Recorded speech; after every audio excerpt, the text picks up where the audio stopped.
నిరంతరం బాధిస్తున్న అసిడిటీని కేవలం ఒక చిన్న జీర్ణ సమస్య అని అనుకోవద్దు. చాలామంది రోగులకు ఇది దీర్ఘకాలిక పరిస్థితిగా మారి నిశ్శబ్దంగా వారి రోజువారీ జీవితాన్ని ప్రభావితం చేస్తుంది.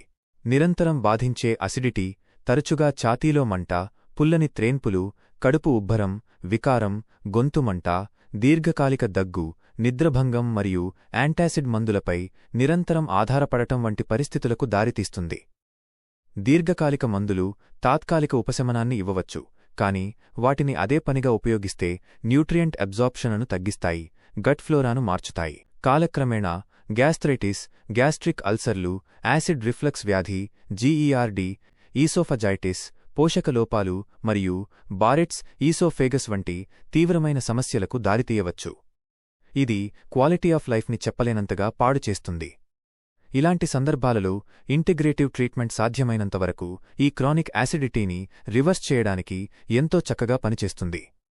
తీవ్రమైన సిమ్టమ్స్ ఉంటే సత్వర కంట్రోల్ కోసం అల్లోపతి వాడుకోవాలి మరియు యాసిడ్ ఉత్పత్తిని తగ్గించడానికి, గట్ సెన్సిటివిటీని మెరుగుపరచడానికి మరియు జీర్ణ సమతుల్యతను పునరుద్ధరించడానికి హోమియోపతి సహాయపడుతుంది. దీనినే ఇంటిగ్రేటివ్ ట్రీట్మెంట్ అంటాము. ఈ ఇంటిగ్రేటివ్ ట్రీట్మెంట్ విధానంతో చాలామంది రోగులు దీర్ఘకాలిక మందులపై ఆధారపడటం తగ్గించి మెరుగైన జీర్ణక్రియ, మెరుగైన నిద్ర మరియు యాసిడిటీ నుండి మెరుగైన ఉపశమనం పొందుతారు. క్రానిక్ యాసిడిటీకి ఈ ఇంటిగ్రేటివ్ ట్రీట్మెంట్ చికిత్స సిమ్స్ హైదరాబాద్లో అందుబాటులో ఉంది.